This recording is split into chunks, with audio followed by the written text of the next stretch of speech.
After the summer break of a month, we are back with the Next Level Racing iRX Championship here on RaceSpot TV. And it's round number 5, the start of the second half of the season at Knockhill. It's a pleasure to have you all along here. My name is Paul Smith. I'm joined once again this season by Nathan Richards. And Nathan, it's great to have you back. You weren't put off by Indianapolis at the start of the year. You're back here for Knockhill. Oh yeah, can't wait to get back into the action. Of course, good evening to everybody. Good evening to you, Paul. Yeah, round 1 at Indy was interesting, chaotic, non-stop. So I can't wait to get into Knockhill here this evening. Of course, I looked back at the last round last year, and this section here through the tyres on the dirt, it's quite narrow. So I'm sure there's going to be carnage, there's going to be crashes, which always makes an eventful and fun night. And of course, the Joker lap as well, as we mentioned earlier on, gives you an advantage down the straight. So for once, sometimes actually taking that Joker can help you. So I'm sure we're going to have some very fun races this evening. We certainly are. We started off at Lucas Oil Indianapolis Raceway Park, and then back at the end of July, then it was Iowa and Sonoma, before we then headed to Daytona last time out at the end of August. We've had a month's wait, and we're back here at Knockhill on the rallycross track. And then we've got just over a month to wait until the final 3 rounds of the championship. Brands Hatch, Charlotte Motor Speedway and Atlanta Motor Speedway to round out the season at the end of November. And well, this AM Championship, it's certainly been an intriguing championship. Klaus Kreutzer, of course, won the opening 2 main races of the season. Zachary Goddard and Josh Germany most recently getting the main race wins in the previous rounds. So Aaron Smith II, Zachary Goddard, Joshua Germany all trying to catch up to Klaus here, but it's going to be a tall order for them with the performance of Klaus. Yeah, definitely. I mean, I haven't been here much, and the points tell me that it's, you know, it's no short of dominance from Klaus so far. And I'm sure when I was here last time as well, it was constantly at the front, Klaus, Klaus, Klaus. So, yeah, I mean, I suppose with 4 rounds to go, it's not in the position where he can kind of chill out, but he's not got as much pressure on his back, so that should definitely help him heading into the next 4 rounds. And of course, as we know, it can get quite chaotic here, so there's going to be times where Klaus could end up, you know, losing a race victory, losing some good points due to contact. Well, with the way it goes, he's got a decent points buffer where he doesn't need to worry as much as others, such as Aaron Smith and Zachary Goddard in the 2nd and 3rd. Yeah, absolutely. And of course, in the world of rallycross, things can change in the blink of an eye, as we've seen plenty of times here in this Next Level Racing iRX Championship. We're about to go into qualifying for the AMs. Just to remind you, though, if you are in the US and you are thinking of picking yourself up some quality sim racing gear, head on over to Next Level Racing, use the code RaceCraft at the checkout in the US store for 5% off of all orders, and do support this wonderful championship like Next Level Racing do each and every week. We're a pleasure to have them on board as partners. Right, the driver's heading out of pit road. This is actually a venue that I've visited, Nathan. I've stood up in the commentary box, which overlooks the whole of the circuit. You get a great view from up there. But the drivers, they've got to now focus forward and focus on their qualifying and getting this right, because getting yourself into that first heat on pole position and getting yourself a win puts you in such a good position for the rest of your evening. Yeah, certainly, especially like we've seen before, when you start from the back or in the midfield, it's very difficult to make your way through, even if you are the quickest driver or the cleanest driver on the track. It's so difficult to make your way through a field where starting in the front 3 on that front row, it's perfect, and it can really help set you up for a nice evening. But of course, as we've seen in the past, this track here, very narrow through the dirt part of the course, so that makes overtaking limited compared to other tracks where you got a lot more of a wider dirt section. Then of course heading through into the final corner where you have a long run down towards the Duffers Dip at turn number 1. This also does give some drivers an opportunity to make some overtakes heading into the first couple of corners, but qualifying will be interesting because of it being a really short lap. You're in the 36s, 37s. There's 4 main corners pretty much. there's not a lot of time to really gain if you make a mistake in those first couple of corners.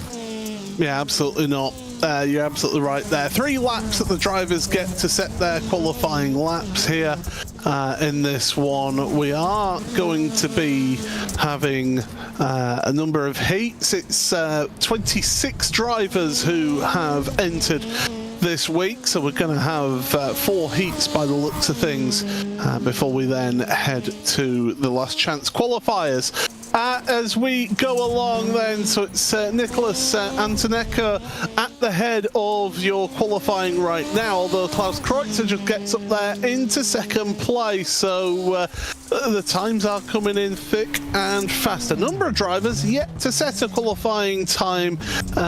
Drake Mittag has got a disqualification actually, as does Alex Tera, so 2 drivers who are not going to set qualifying times. That's big. Yeah, definitely. That is not something drivers want heading into the heats and the last chance qualifiers as the evening goes on. As we do have here Vegard Olsen-Lyer in, well, not with a lap just yet, heading through into the final couple of corners now. We'll see what they can do as Klaus Kreutzer once again goes quickest, so 37.060 on the board. And where can Vegard Olsen-Lyer go? Don't think set a lap time. Yes, I did. It just took a bit of time to update. Goes P13 as we did see Greg Johnson up into P8. Oh, I'm still close to the end of the pit wall there for Joshua Germany, trying to extract every single minute scintilla of time out of that car. He doesn't improve his time, so he stays in 7th place as more and more drivers come across the line here. Joel Eaton now a 40.0. That seems more of a banker lap to be able to then go into a quick lap. Although saying that, he's actually done all 3 laps as Joel, so he is done and dusted in terms of actual qualifying times. Will Eva, who's from the UK in a Ford Fiesta, is actually on his final lap time here. Across the line comes Will, a 37.5. That does improve his time up into 6th place. Indeed, a nice lap indeed there from Will Eva, as he is David Mikulkiewicz. I'll get it right eventually. There we go. Up to the line. Where could he put his Volkswagen Beetle? I think stays in P3 there, so no improvement for those as we head our way back down towards turn 1. And I've seen, as we got the first couple of laps in, most drivers down towards P5 didn't really find an improvement after their first lap. Yeah, it's, it can be a bit of a struggle round here as well with how you push in the car. These drivers now just getting the last bit of extra practice that they can whilst they're in the qualifying session. You might as well you're not setting yourself times, but you might as well just keep doing some laps, getting some last second preparation before the start of the races. But qualifying is over. So we will give you your first heat race grid in just a few moments' time as we're here at Knockhill in Scotland, not too far away from Edinburgh, north of the Forth. On a good day, you can see all 3 Forth bridges from the commentary box. It's Klaus Kreutzer and Jake Robichaud on the front row with Heathman and Antonson, Douglas and Cartwright. 2x2x2 grid, with Ivan Anderson, Joel Eaton and Drake Mittag right at the back of the grid. We're all set then for the start of this first heat race here. Engine reps are rising. And we are going racing down towards Duffers Dip for the first time. Onto the brakes they will go. It's a good start from Klaus Kreutzer down the inside across the runoff there, and then into turn 2 onto the dirt. Oh, Ivan Anderson has had issues. So too has Ellie Douglas as they go onto the dirt for the first time. This is so tricky. We've been mentioning it all the way through the start of this broadcast. It's very narrow through here. Very easy to make a mistake. Indeed, and you can see how much the cars drift out, and that just means it's so hard to go side by side through there. So you've got to try an aisle move out of the final corner and down towards turn 1, which is what Aaron Heathman is trying to do on the back of Jake Robichaud as we head back down towards turn 1 once again. And of course, a really good start there from Klaus Kreutzer, and that's what everybody needs to do. If you're on that front row, get yourself into that leading spot and then just drive comfortably. You don't have to over push, you don't have to try to look cool. Just as long as you stay ahead of second place, you're sorted. And that should really help Kreutzer in the next couple of laps of this race as we head our way back through out of the dirt once again and onto the asphalt to begin the next lap of this race. But what a shame for Ellie Douglas and Øyvind Andersen. They only got 2 corners in before they ran into issues. We are running 3 heats then, so we have skipped one of the heats here, so 2 drivers will progress through into that main race. Oh, be careful not to cut the course, and that'll be a slowdown penalty for Aaron Heathman then, the Subaru driver. Now, nobody has been taken to the Joker lap yet. Everybody, well, no, I say that, 2 of them have, Øyvind Andersen and Joel Eaton. Here's a replay of what's happened at the start, and it's Douglas and Øyvind just getting together, and around they go. Yeah, and it doesn't help because as you head into the Duffers Deep, your car does kind of lift off into the air, and that could unsettle it when you go side by side. That is a recipe for disaster. So a big shame for those 2 in their Fiestas, but at the front we've got a nice gap between the top 3 and then the rest of the field. The top 3 separated by 2.5, and then the gap between 3rd and 4th is around 6 seconds. So really good start from Klaus, Jake and Aaron as they're yet to take their Joker laps. I'm sure one of them should take it on this lap. Of course, they'll carry on up towards the Taylor's hairpin and then of course have a better run down towards that first corner as we see Aaron Heathman go for the Joker lap. Yeah, so you might as well get it done and do something different. There's no point in following the cars in front. You can see that the actual lap, the time, the gap has increased, but then as you head towards Duffers Dip, it decreases again. So it's further on the track for you to travel down that Joker route, but it gives you a higher top speed into Duffers Dip on that following lap. So it can be used tactically to move yourself forward. Now, is Robichaud and Kreutzer going to respond to that? The answer is yes, they are.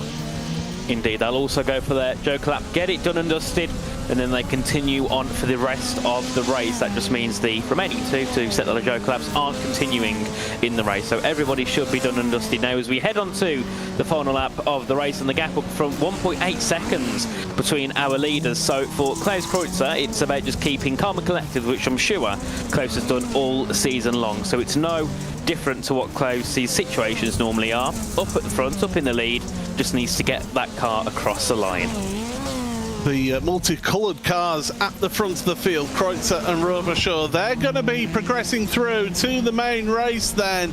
And Klaus Kreutzer through the final corner, goes across the line. He's your heat race winner in the first heat of the day. Jake Robichaud will round out in 2nd place. Aaron Heathman and the rest will be heading to the last chance qualifiers for their opportunity to make it to that main race. Remember, championship points are available in these heat races as well. The finishing positions are important in these heat races. But that's the end of that first heat. And as I mentioned, Kreutzer and Robichaud are the ones who progress. Heathman, Cartwright, Anderson, Eaton, Mittag and Douglas all will go to the last chance qualifiers. Now into the second race grid, and it's Antonecker and Lunan on the front row with Josh Germany and Galsina on row 2, Trevor Teal and Matthew Morris on row number 3. 4th row for Renee Sotens and Jimmy Randell, and then Alex Otero on the last row of the grid. Well, we're pretty much all there already. We're just waiting on one more car, I do believe, or a couple more cars before we get started. There we go. Right. Drivers now will look towards the starter's gantry. See that 2x2 formation. All set then, the engine revs rise for another heat race here at Knockhill. And it's a good launch, initial launch from the outside line for Lunan. That's going to give him a run, but the inside line is where you want to be. Into Duffers Dip. Look at how wide a few of the drivers are going through the gravel. Oh, there's a car turned around. That's Trevor Teal. He's facing the wrong way. And it's still Antonecker and Josh Germany then at the front of the field as they go through the dirt for the first time. Indeed, and Heat 2 showing us what sort of carnage we can get on that opening lap as a few cars out of the dirt go a little bit wide. Someone, I think, has had some sorts of contact or issues somewhere, as I did see a little bit of debris flying in the air. What's happened there? Garcia very wide, and that's a black flag, yeah. So Garcia, major issues. Oh dearie me, that's Kevin Garcia then, pretty much day done in this heat race. But yeah, there was a front bumper went flying. Antonecco and Germany as cars in the background. That was Alex Otero into the wall. But look at this battle for the lead. This is a bit more intense than we had in that first heat. This is great stuff. It certainly is, and Antonenko now in the Subaru has to try and hold off the Beetle of Joshua Germany. Through the final corner they go to begin the next lap of this race. Back down towards the Duffers dip they go, and Joshua Germany definitely keeping Antonenko under some pressure. Through into turn one, that was late on the brakes and nearly hitting the back of the Subaru as they headed through into the dirt section now. And of course, a game changer for this race for these two could be who takes that Joker lap this time and who doesn't, because sometimes that can make all the difference here when the leaders are so close together. Yeah, but Joker strategy is going to play a big part. They've left everybody else behind, by the way, and as again, there's going to stay together. It's Subaru versus VW. And the smaller VW Beetle looks really nippy through that twisty stuff. We've got Renee Surtens has had issues out there. He's at a standstill, gets going once again. Chris Lunan has taken the Joker lap. Remember, Chris started on the front row of the grid. He's way behind these two right now. Germany just falling back a little bit. Here's what happened to Renee Surtens. Oh, up into the barriers, into the tyres. A big, big shame there for Renault Surtens as they continue on, and yeah, a loss to the race once again. And that was, well, I think just about avoided the barriers there, but it doesn't matter because they already lost over 20 seconds of time in that whole kerfuffle. But just look at the gap there, 12 seconds between second and third pretty much. And I think for Joshua Germany being P4 in the championship currently, only around 15 points off second, this is a good opportunity because so far, himself and Nicholas have a lot of pace, and that can really help going through into the main race this evening if they, of course, both stay in the top two, as he was Kevin Garcia getting that black flag earlier on. Well, is it the black flag, or is it going to be coming back onto the... No, I don't know what that was. Anyway, right.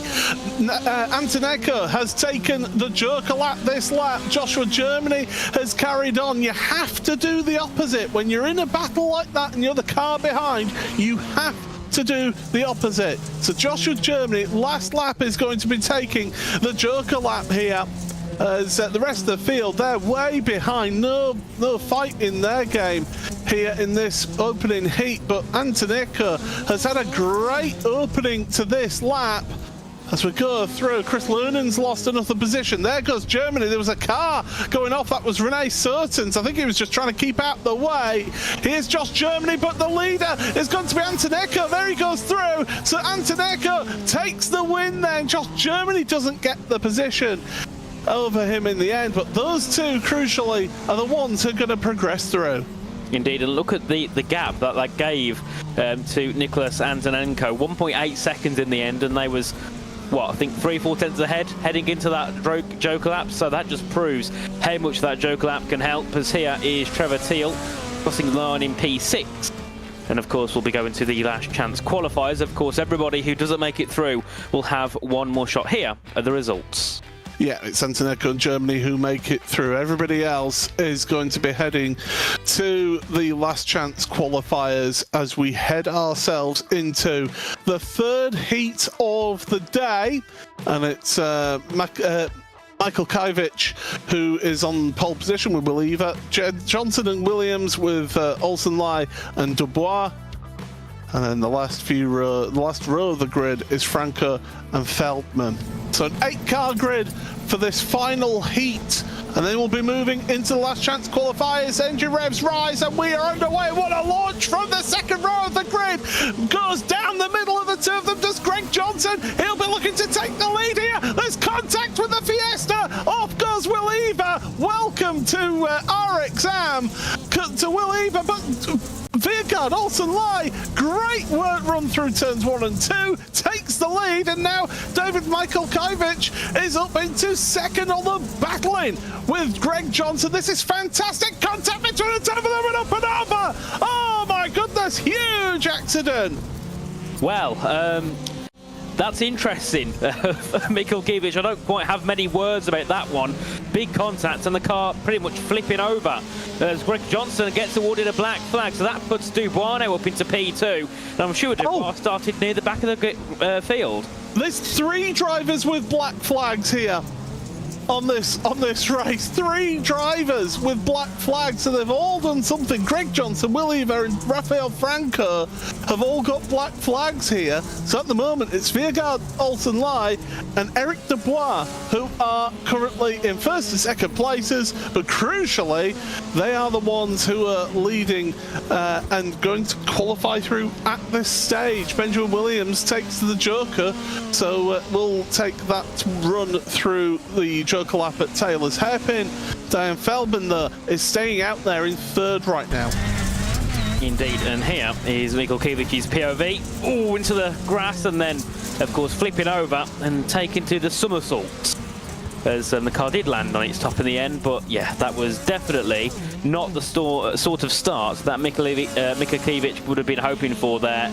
Big shame indeed, as the top 3 are the only cars left to complete their Joker laps. But of course, it seems every race we've gone through here, Paul, so far, it's got more chaotic as we go on. So I'm not sure what we're going to be in for Heat 4, as that's a car off the circuit as Benjamin Williams goes through in P4. Yeah, it's Greg Johnson. He's got damage to his car, so he's pulling that car over. That's his heat race done. Yeah, we actually dropped the 4th heat, so we're going into the 2 last chance qualifiers after this. So we've got 6 who have qualified. So in the last chance qualifiers, it'll be the top 3 who will qualify through in each one of those to make it a 12-car grid for the main race. There goes Eric Dubois down the Joker lap onto the power.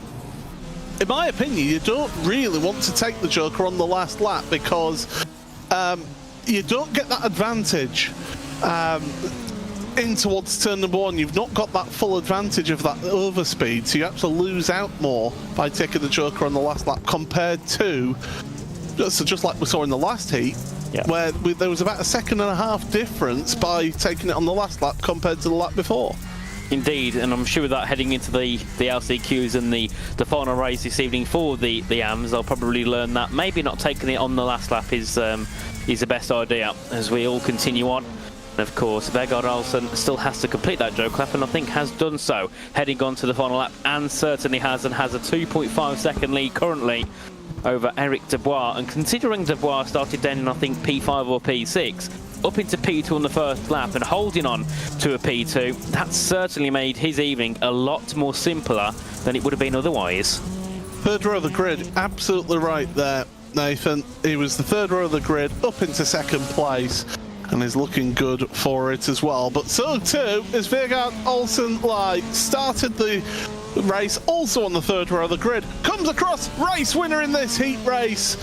Top points for him, and Eric Dubois will go across the line. Benjamin Williams has stopped over the line. We've got a car in the wall, in the pit wall there, so drama even after the end of the race. That's the last of the heat races then.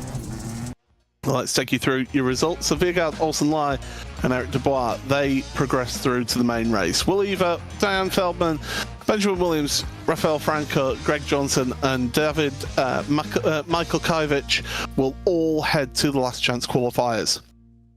So those come up in just a few moments' time. The action is thick and fast here in the Next Level Racing iRX Championship here on RaceSpot TV.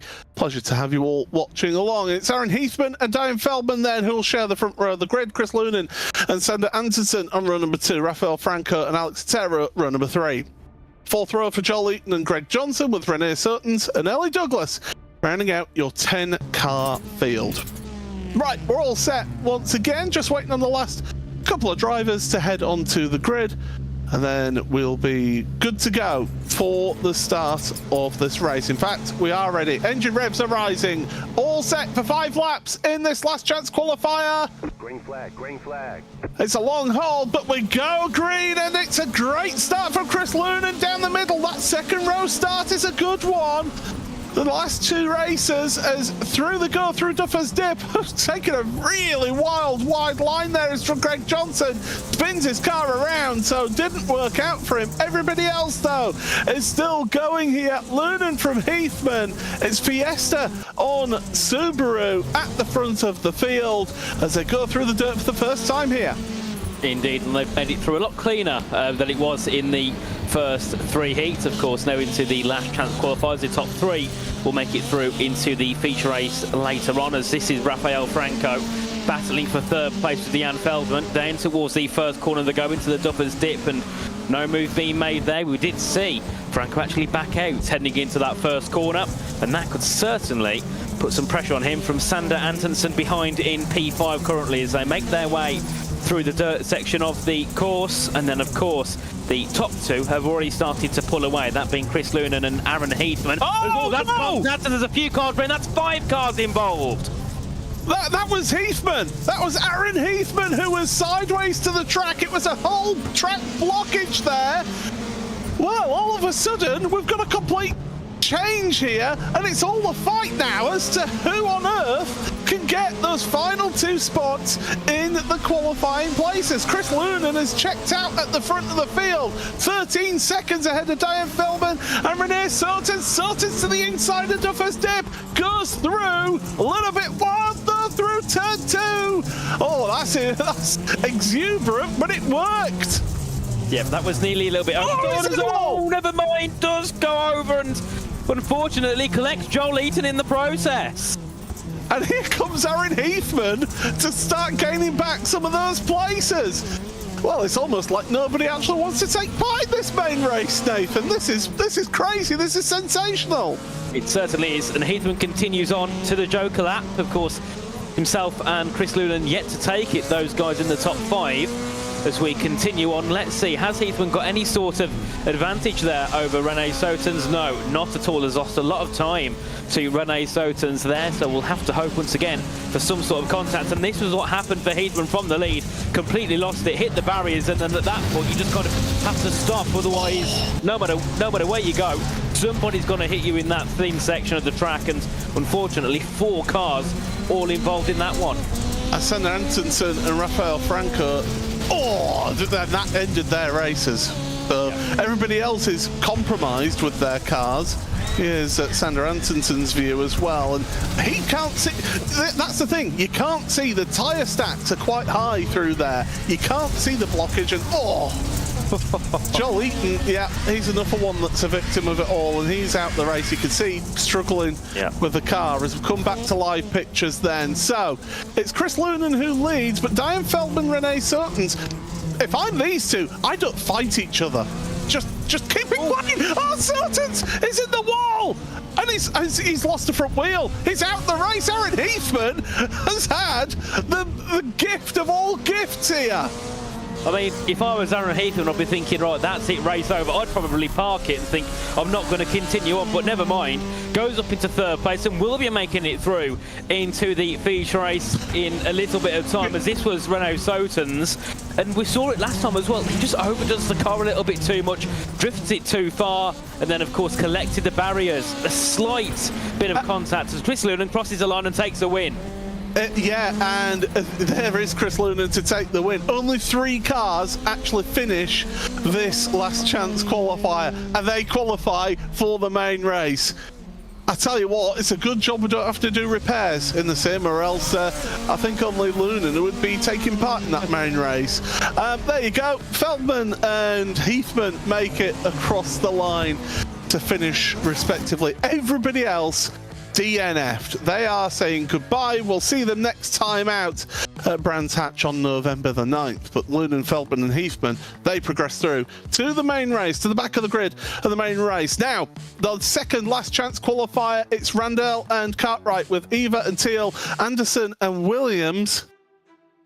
Last 2 rows, Garcia, Mittag Kulkaivic and Morris round out your 10-car grid. Are we going to get the same level of craziness as we've just seen? Well, they'll have watched that. I think the admins are going to have quite a look back at that one and make some decisions on that previous last chance qualifier. Right, here we go then. Start of this last chance qualifier.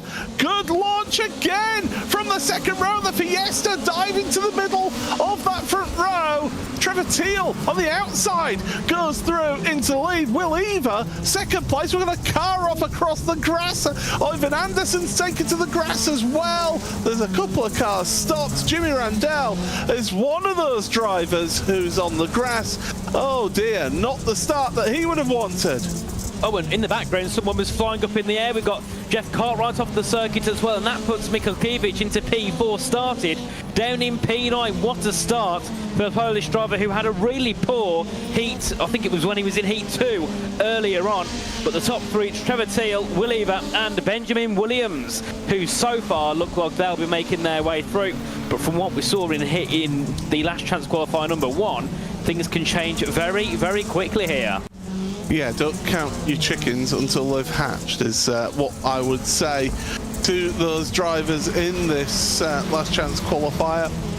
And yeah, there we go. That's what happened to Drake Mittag, and it's not been a good week for Drake. Unfortunately, Matthew Morris it was who ended up and over in the tyre stacks, as we've got cars taking to the Joker lap on this lap. Across the line they go. Carry that speed down towards turn number 1. So Will Eva has taken the Joker from second place. Benjamin Williams is there as well. As a car running wide, that was Kevin Garcia, and Will Eva says thank you very much, I'll go through. Indeed, and this does put a little bit more of comfortability into Will Eva. Knows that probably will come out in the lead ahead of Mikulkiewicz and Teal, but of course just still has 3 laps to go, has to try and make it through all of those first, as Kevin Garcia, a lot of damage onto the front of that Fiesta, does take to the Joker lap, and will still probably be around P5 and P6 once they head back down towards Duffers Dip. And the top 2, oh, who was that? Got off track, that's Oyvind Anderson. Yeah, he was very wild through the cut through on the lap was Oyvind Anderson. It's not been Oyvind's day. Let's be honest, he's had a bit of a mare all day. Trevor Teal, I think, has got enough of a gap at the moment to be able to keep the lead from Will Eva, but it's going to be difficult. It's not going to be easy to do, that is for sure, as across the line he goes once again to start lap number 4 of this race. I fully expect Teal to be heading down to the Joker lap this lap. Yeah, I would imagine so. It's not worth taking that risk of going for it on the final lap. Get it done on lap 4, and then, of course, just cruise to the line on that final lap. As we can see, Trevor Teal in the bottom right of the screen, very focused as he makes his way down towards where we presume he'll take that Joker lap. What does he choose to do? No, continues on. We'll go for the Joker lap on the final lap, which begins right now. He's still in that leading spot. Mikulkiewicz as well seems to be continuing on and not taking the Joker as well, and that should definitely help Will Eva in confirming that top 3 spot. And look at Will Eva there, was loitering within 10, not that far behind. Jeff Cartwright's got big damage to his car and is pulling his car over to the side of the road. As we are on the last lap of this last chance qualifier, we all get a 2-minute rest after this race, but it's been fast and frenetic as all of the action so far in RXM. There goes Teal, and there goes Mikulkiewicz to the Joker lap. It's a slow run from Teal. Will Eva is going to come across the line in the win.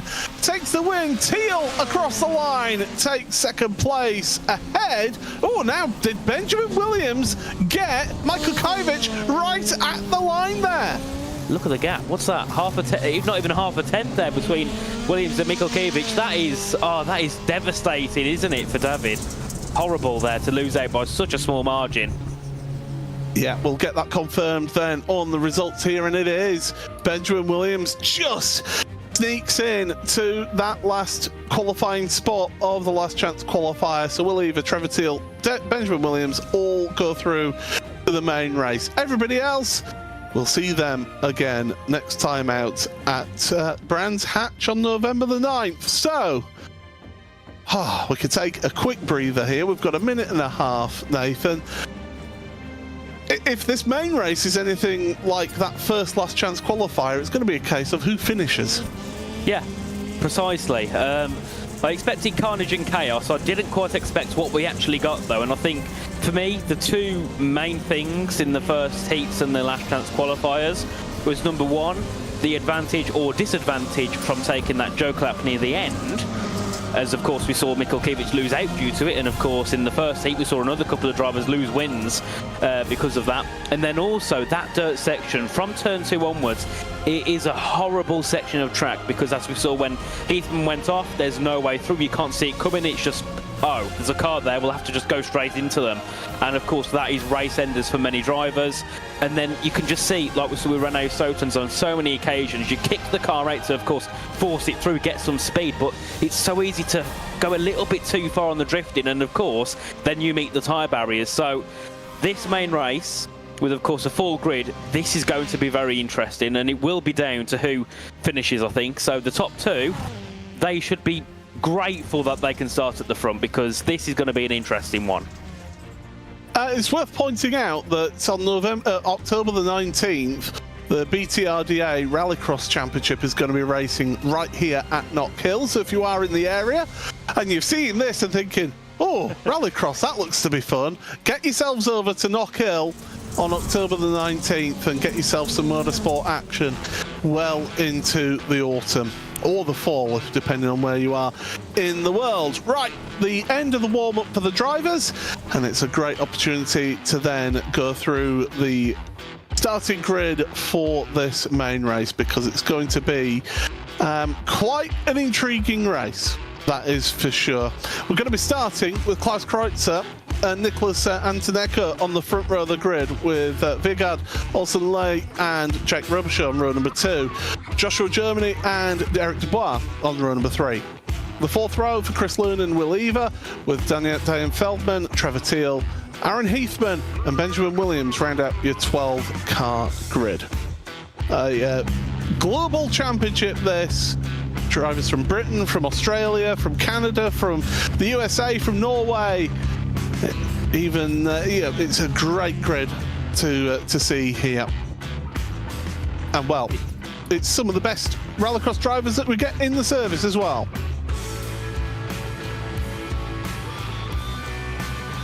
So, getting ready. Chris Pissock, one of our iRX drivers, has said that he'll be at the Rallycross on October the 19th at Knockhill. So great to hear from Chris in the chat and everybody watching. Now, engine revs rise. We're ready for 10 laps of this main race in RXAM. It's a good initial launch from the outside of the front row, but then Klaus Kreutzer gets a good start. We've got a car around. Chris Loonan is one of those cars around. Benjamin Williams, the other one, into the wall. We've got a bit of forceful bumping and barging through turn number 2. Joshua Germany finding himself up into 3rd place now in this one. Jake Robichaud and Vigard Olsen-Ley coming together. Contact Olsen-Ley into the wall. Around he goes. Unfortunately, yes, everybody avoids him. That was centimetres between Olsen and whoever was making their way through. That was a close one indeed, but the top two pull away very nicely. Klaus Kreutzer and then Nicholas Antonenko, so make their way down into Duffer's Dip for the second time in this race. And not as chaotic as I thought it would actually be on lap 1, but of course as the race continues on, there will be drivers making mistakes, there will be contact between drivers fighting for those key points. So certainly, yes, the next 9 laps are going to be very, very interesting indeed. A good start as well from Eric Dubois. We're up into P6 after starting a little bit further down, so having a good race for him. Then, of course, the top 2 started to just edge that gap out every lap they go. Every corner they go, that gap increases. Trevor Teal deciding this is the lap to go onto the Joker, along with a couple others. So Benjamin Williams and Chris Loonan both onto the Joker this lap as well. So a couple of drivers further back getting those Joker laps out the way. But Klaus Kreutzer, remember, already has 2 wins this season in AM at Indianapolis Raceway Park and also at Iowa Speedway. The first 2 opening rounds of the season, 2 main race wins for Klaus. Can he make it a 3rd win out of 5? Well, he's in a good position right now. 1.3, 1.4 seconds in the lead, and look at Germany up over the anti-cut curb there through Duffer's Dip, and that's what can happen here with these rallycross cars.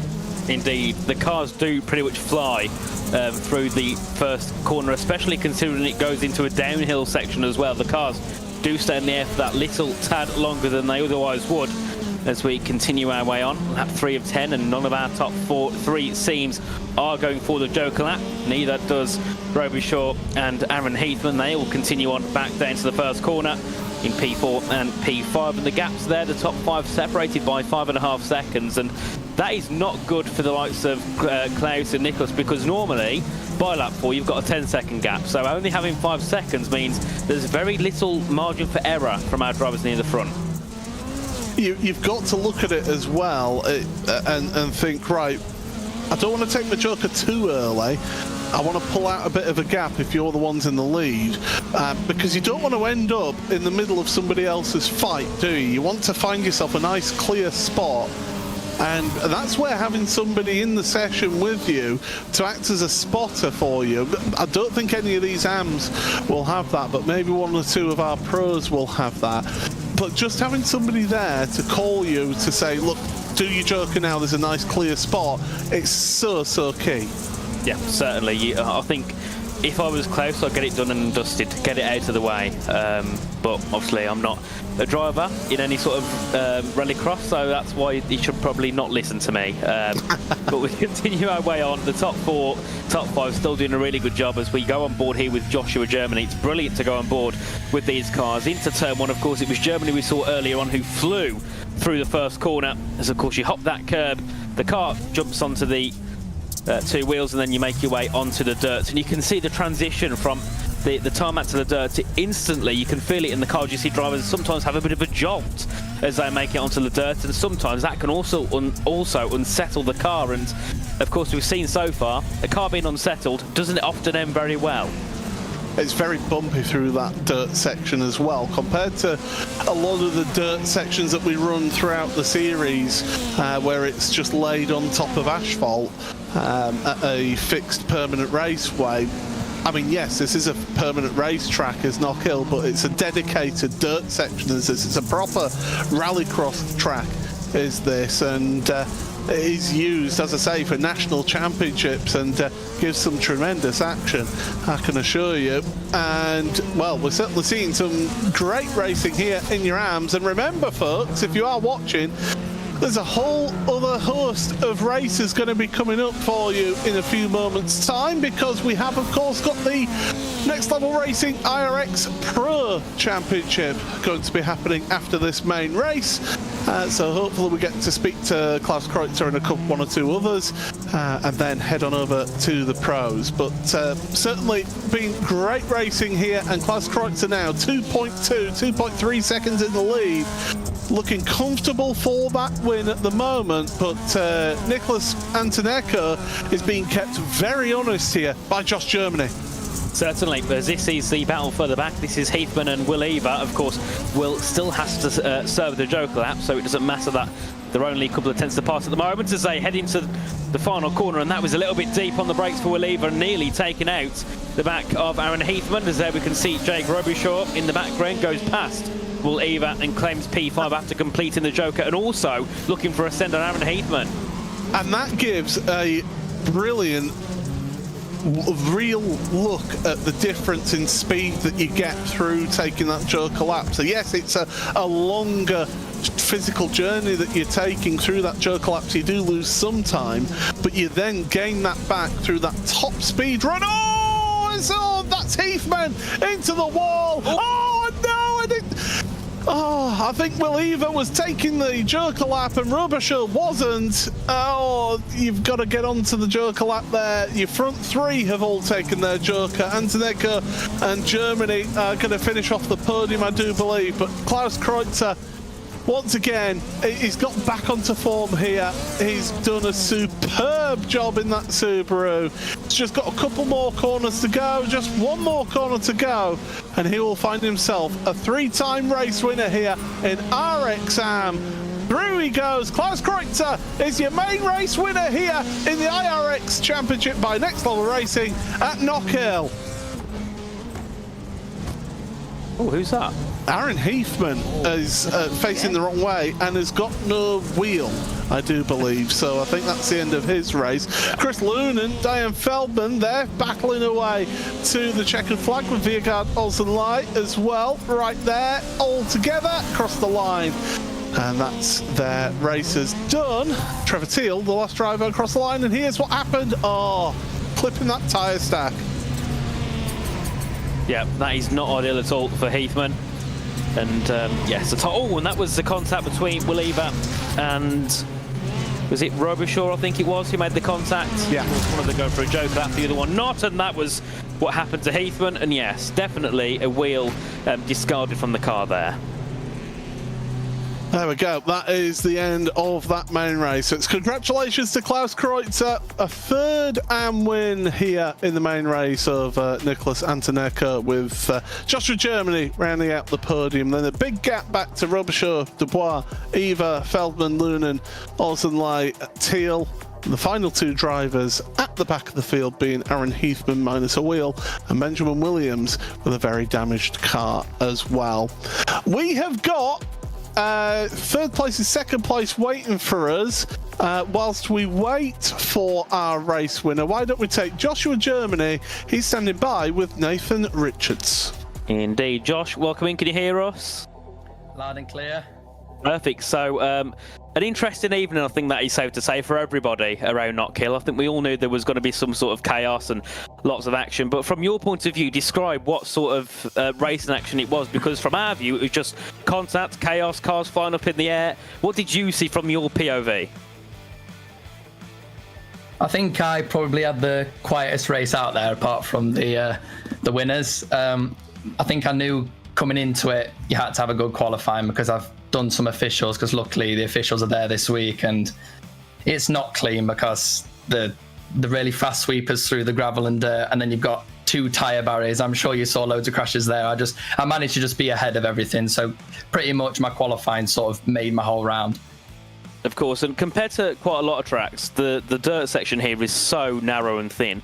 How was it navigating the car through there? Because it's constant left, right, and surely it's so easy just to kind of overdo it and end up in the barriers. I have never been off and on the throttle and on and off the brake and left and right so much in all my life. Going through that snaky bit it's a nightmare, because like you said, it's sort of, because the barriers are so tight, it's sort of like a street circuit, but you're drifting through it. So that's pretty much all I was worried about. All the other part of the track's fine. It's just that one bit is just the danger zone, as you probably saw from the broadcast. Yep, indeed. But anyway, Josh, a really good race from you tonight, and hopefully we'll see you next time out for round number 6. So anyway, mate, have a good evening. Thanks for joining, and we'll see you then. Brilliant. Thanks, guys. And next we'll speak to Nicholas Antonenko. Nicholas, welcome in. Can you hear us? Yeah, thank you. Perfect. So, really good race from yourself tonight. Of course, 2nd in that main race. You was pretty much near the front in your heats as well, so it was quite, I suppose, a bit more comfortable for you compared to some of the others. As I said to Josh, of course, the dirt track here, the section is so narrow. How was it navigating the car through there? It was tricky, but it was tons of fun. I think it was towards the end of the heat race, the move I pulled, I think it was on Josh. That was it was just tons of fun. It's obviously super narrow. There were some issues, but it's, if you're close enough, you can still get some moves going. But it's definitely tough. Yeah, certainly. And also we saw as well the Joker lap. Compared to most of the tracks, it made such a difference here today. Loads of drivers, getting an advantage and also a disadvantage. Of course, taking that Joker lap, would you have preferred to take it on the last lap or possibly a couple of laps before? Because we saw a few drivers taking it at the last minute and it never seemed to work for them. I think it's tricky just because the gapping of the cars. I was tempted to take it a little bit earlier, but didn't feel like I was quite driving the way I needed to really get the advantage from it. But I think you could definitely have taken it a lap or two earlier to maybe gain a jump, as long as that pack behind wasn't still there. I know taking it early, you have the line to go straight, but if you can't stay ahead of everyone else, you're just going to start losing time. Yeah, indeed. And of course, next time out in November, a nice little break for yourself. We head off to Brands Hatch. So I wish you the best. Heading off there, you've got a lot of time to practice, so you can get yourself ready for the action there. So, Nicholas, thanks for jumping in for a quick chat. Great to have you with us, and hopefully we'll see you next time. Yeah, thank you. Pleasure's mine. Perfect, mate. And next we have Klaus Kreutzer. Klaus, welcome in. Can you hear us? Yes, sir. Perfect. So, once again, quite a simple evening for yourself. The heats went really well, and the same going for the feature race. Of course, as you would have seen behind, there was lots of carnage, lots of chaos and action. I suppose you was quite happy, wasn't you, being up the front and not really having to deal with much? Well, yeah, I wasn't really looking behind, for sure. Yeah, it's all about getting your nose ahead on this track, especially with that dirt section just blanked by tires on both sides, big ol' S-turn through the dirt. One wrong move can cause a pile up in there very quickly. So it's all about just, trying to have a good qualifying, which I managed to get a good qualifying lap on my last lap. And just keeping your nose ahead and racing on a fresh track, like a non-worn track, because as the heats progress, and if you're down there in those heats, then it's a really worn track, and it drives very, very different. It's a lot more dangerous. Certainly, and of course in the championship you've once again pulled that gap out. I'm sure the gap's at around 40-50 points maybe at this point, so I suppose heading into the final few rounds now you can kind of sit a little bit more comfortable, because you know that you haven't constantly got cars who are right behind you in the championship, who if they make a move they're going to take the lead. It doesn't really matter, I suppose, at this point. It's about just turning up to the races, doing the job as normal, and just getting to the end and finishing, isn't it?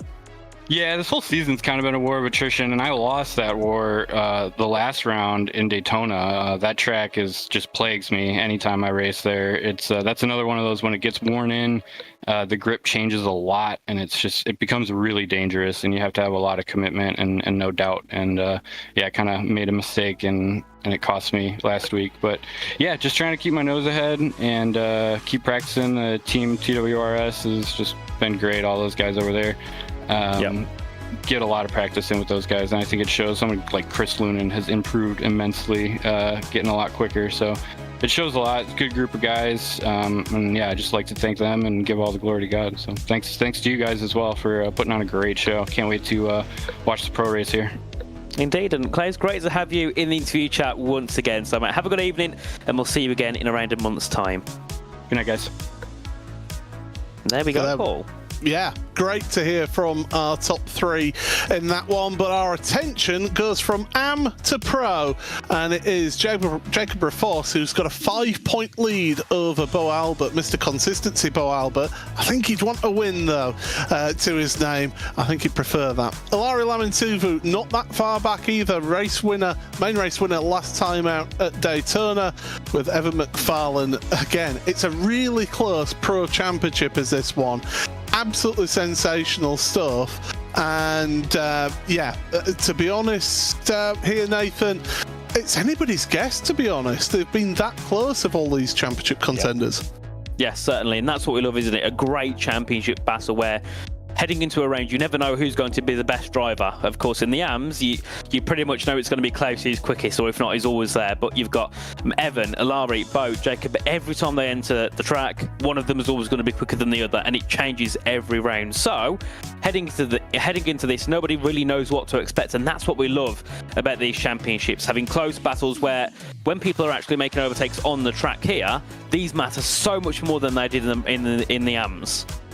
And we have got a returning Josh Fox as well, former World Championship driver, let's not forget. So he's back this time out. He's been having a few sort of technical issues going on, and he's now back out there on track and will be competing as well. So it'll be interesting to see how he gets on. Now, Beau Albert, here we are, the ERT Logitech driver. I said he's been Mr. Consistent. He's had a bunch of podiums apart from at Sonoma, but he's not quite been able to get that big W, the big win in the main race.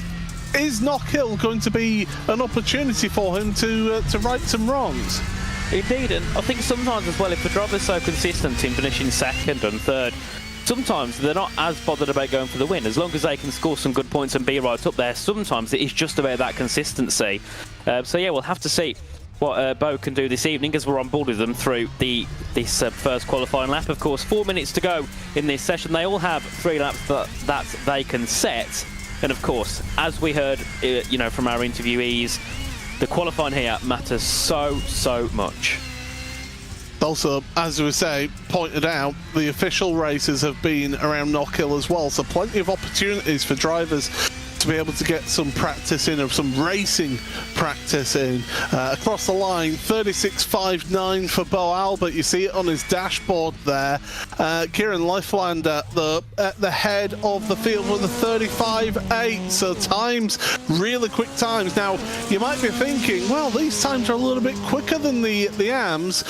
These pro drivers, they're allowed to use whatever setups they want. The AMs, they have a fixed setup they have to work to. The pros, they will have been just learning and tweaking things here and there through the week to get things absolutely spot on how they want. And Kieran Lifflander right now in that Subaru doing a superb job at the top of the field. Yeah, 2.5 tenths over everybody else, as Paolo Neva and Lamin Sivu sitting in P2 and 3. Of course, last time out in Daytona, it was a qualifying pole position and a win for Ilari Lamin Sivu. So hopefully they'll be looking to go for it once again, as here we see Quentin Dall'Olmo, I think I've got that correct, heading in towards turn 1. I'd like to say I'm sorry to any names that I butcher. Yes, I'm not the best with names, especially brand new ones. Quentin Dall'Olmo, yeah, you were absolutely right with that one. Of course, again, another former World Championship driver. The level of competition in this championship is absolutely sensational, and that's why we have Next Level Racing come along and support a championship like this that's run by the Racecraft organisation. So across the line for Dall'Olmo, looking down, just checking a few things, not happy with his lap there actually, as a few more finishing. Evan McFarlane, interested to see Evan down there in 4th place. He's usually right up there challenging for pole position, but not working out for him. Jukka Pakala, again, another driver who's going to be pulling it to a stop. Jacob Rafoss has yet to go out there. Russell Peterson's just set a lap time, but not set a one that's up at the top of the field. Here's Matt Adams then.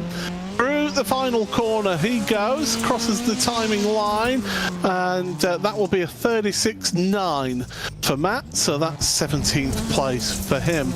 Time is running out for a lot of these drivers. The big one for me is Jacob Rafoss, although if I remember, I'm trying to remember if he has a penalty or not. I shall get back to you. Yes, if he doesn't, that's certainly put a lot of pressure on him. And I've got to say, another surprise for me is seeing Beau Albert down in P7 currently. Of course, when you're only 5 points back in the championship, you'd want to be higher than 7th place. So hopefully Beau Albert can try and make up some more positions. As here is Jacob Rafoss standing towards the Duffers Dip, so seems to be continuing on anyway. Oh, and a bit of a mistake into the first corner, and that is not ideal, especially when you're starting your qualifying so late into the session.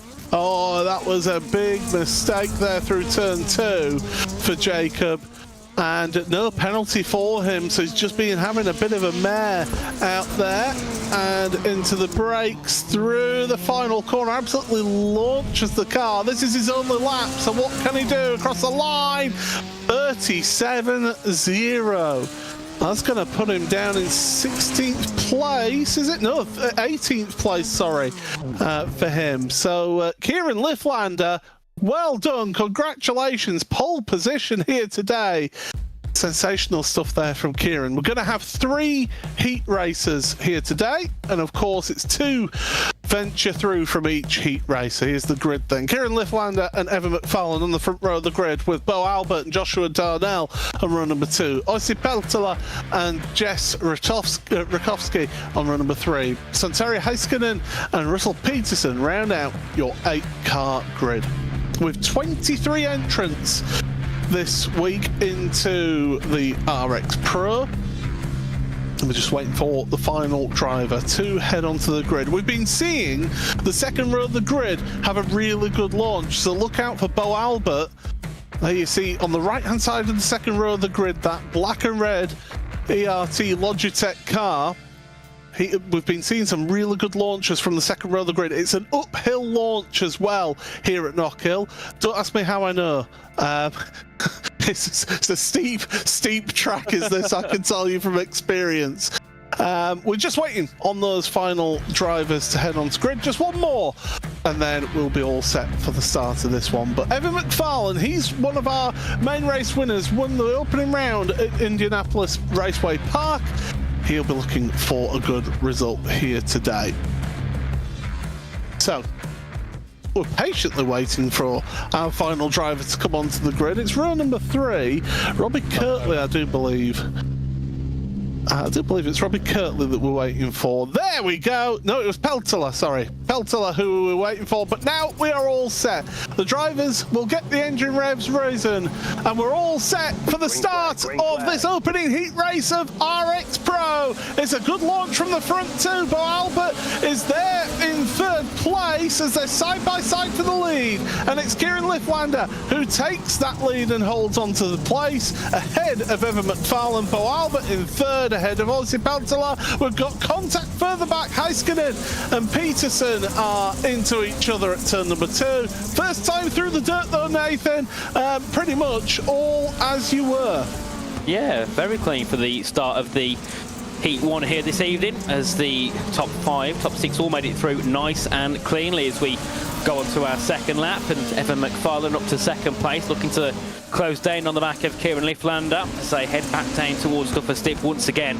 But Beau Albert has got some pace to give in that Impreza, who's looking to just try and get ahead and pull alongside Evan McFarlane, so that will be a good battle for 2nd place. But Lifflander up front looks to they've probably done quite a few officials here this week, because he looks very comfortable right at the front of the Heat 1. And of course, if you can win your first heat and win your first heat against the likes of McFarlane and Albert, that surely gives you some confidence heading into the feature race later on.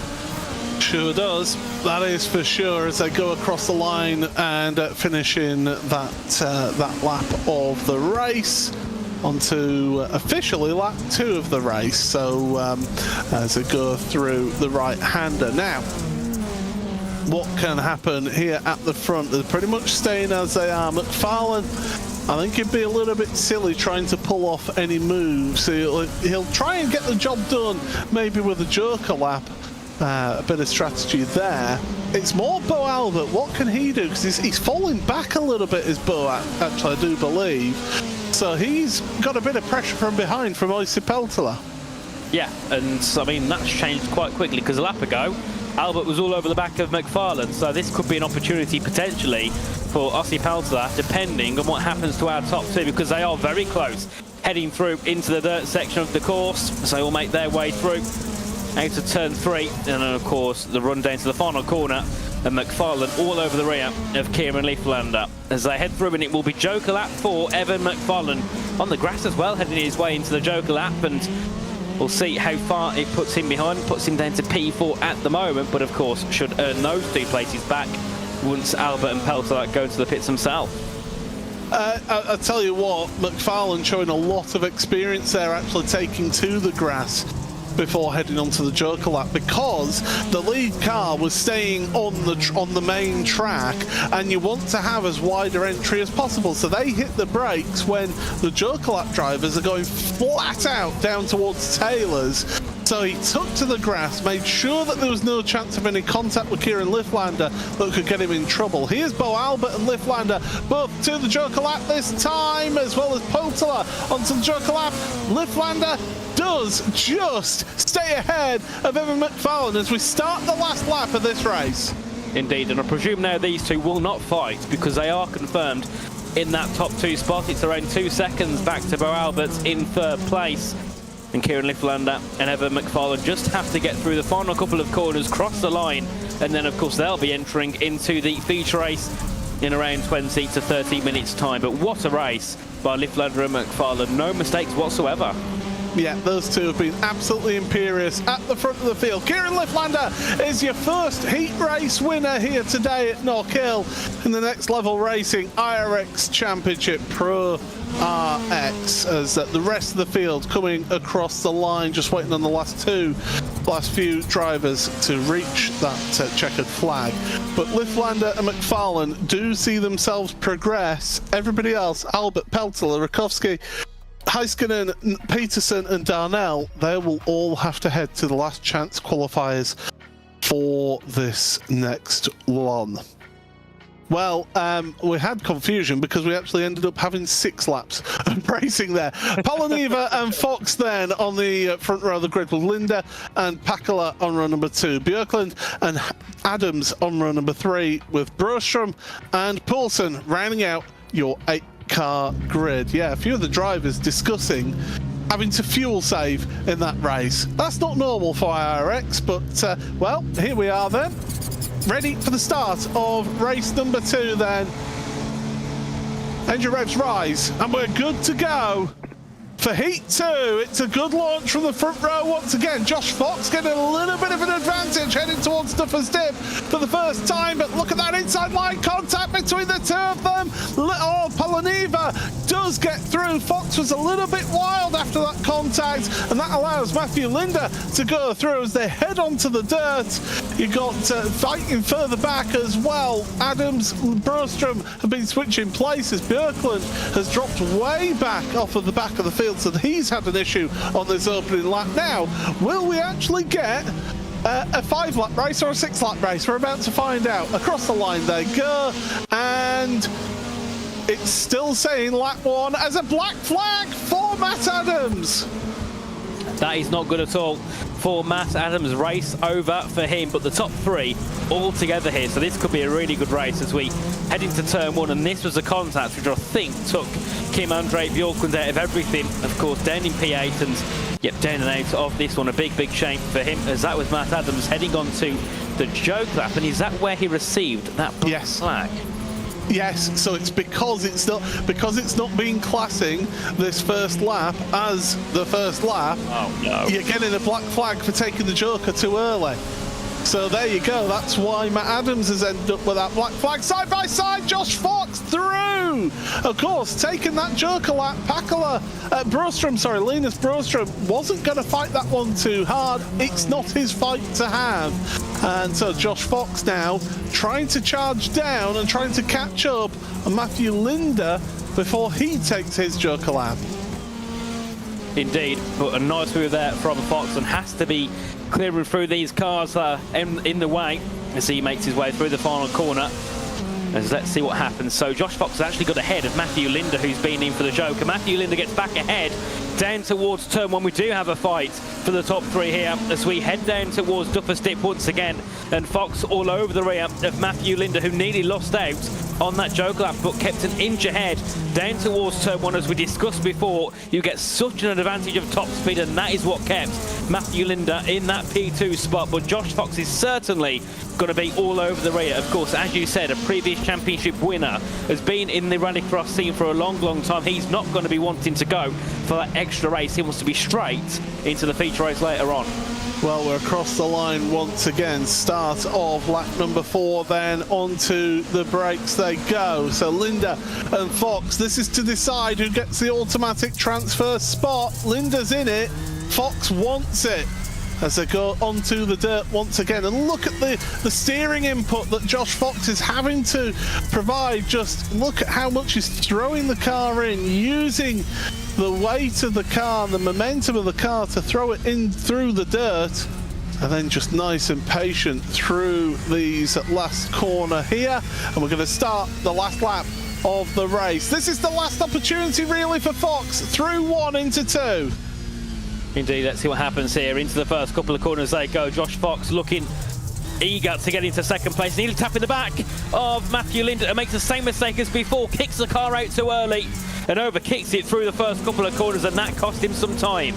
And of course, Joni Palaneva, what a race it has been by him, has never really looked under any pressure from Linda or Fox behind, and he's now just heading through into the final corner to take that race win and go straight through into the feature race. The no control driver has shown plenty of control there. Heat number 2 race winner is Yoni Palaniva with Matthew Linda and Josh Fox, and that is Linus Broström stranded at the side of the road. So something's happened to him on this last lap. Thomas Poulsen is there with a very damaged car. I think I can put 2 and 2 together and get 4 in that situation. Here's your results then. Palaniva and Linda, they automatically progress through. The rest, Fox, Pakala, Adams, Poulsen, Broström and Björklund, all having to see the last chance qualifiers once again. Now, if you're in Heat 3, you've seen what's happened in races 1 and 2, Heats 1 and 2, you're putting in extra laps with the fuel in, Nathan, aren't you?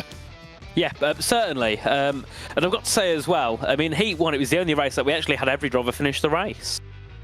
Laminsivu and Dall'Olmo on the front row with Blanche and Kirtley with Edmunson and Rafos on row number 3. And then right at the back of the grid, row number 4, all to himself, Sean Winkler from the Racecraft Academy.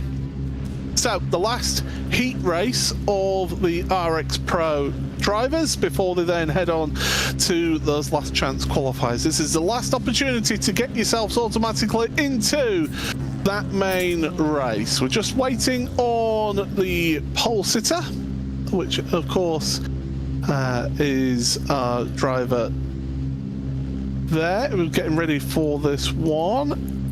Just looking at that. So Laminsivu, there he is, the Have a Gaming driver.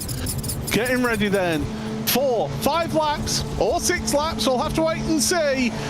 Of action here at Knockhill for heat number 3. It's a great launch from pole position from Laminsivu. Dall'Olmo slots in behind him into second place. Kirtley and Blanche, there you see Sean Winkler with the headset on. Remember, such a good result last time out for Winkler, getting himself up there in the main race and doing a cracking job for the realtor. As through they go, through the dirt for the first time. It's Laminsivu from Dall'Olmo, Blanche and Edmunson. And well, what will we see as we go across? Well, Laminsivu, it seems, Nathan, has got the bit between his teeth. Yeah, certainly got some nice pace on that opening lap, and we can see here Zach Blanche looking to go through into second place. Just can't quite get a wheel up the inside though, heading through into the Duffers Dip as they make their way through. Was that contact, or was that just a bit of an overslide there from Dall'Olmo in P2? Currently Josh Edmunson as well looking to close in and try and get into that top 2 himself. We've got a really competitive race here. Everybody is in a nice little battle, apart from our race leader Laminsivu, who has flew off into the lead of this race. There's a big lock up for Dall'Olmo there. Oh, that's how it's into the wall! Yeah, he was into the tyre stack there to stop them taking advantage of the grass there, and oh dear, Killian Dall'Olmo off and around, drops down the field to 5th place, which means that Zach Blanche now is in 2nd place. Alari Laminsivu has bang, contact up and over! There's 3 cars up and over! Jacob Rafos, he's on his side. He's done for this heat race. Dall'Olmo, incredibly, finds himself back into 2nd place here. It looked like one of the cars disappeared when they all flew in the air. Once again, I don't know what I quite just saw, as that was Dall'Olmo heading into the tyre barriers into turn 4. And of course, really not looking good for his races. This is also Sean Winkler as well, and Robbie Kirtley heading onto the Joker lap, but back. Oh, this is where the 3 cars collected. One of them disappeared. Yeah, he went out of bounds, basically, did Zach Blanche. And, Jacob Rafos, you think, 4-time champion here. What a shame. Just getting caught up, and that's what not getting that qualifying time in has really hindered him here. Well, Alari Laminsivu, I'm going to steal a line from David Addison. He's off like a stabbed rat right now. He's way ahead of everybody else. Killian Dall'Olmo goes past 1, goes past 2, threads the needle, and says, thank you very much, I'm up in 2nd place. The problem for him, though, is Sean Winkler is now in 2nd place because Dall'Olmo had to take the Joker lap. Here's a look from Rafos, and there's not a lot you can do at that point. No, and it's like what I said earlier on, isn't it? Even though you're one of the quickest drivers, which I'm sure Rafos is, it does not matter around here because you can get through into any situation where sometimes it's completely out of your control. There's nothing that Rafos could have done there. It's not like he can just get, like in the Mario Kart games, get someone to lift up the car and put it back down and continue on. There's none of that. If your car's on its side, it's stuck there, and it's such a shame. Well, I'll tell you what, I think Quentin Dall'Olmo wished he had a red shell right now to attack Sean Winkler in front of him, because he's got a tricky job to try and get past Sean. Sean's got a tricky job, though, to stay ahead of Dall'Olmo. This is for the last transfer spot, don't forget, as one of our drivers getting out the way there.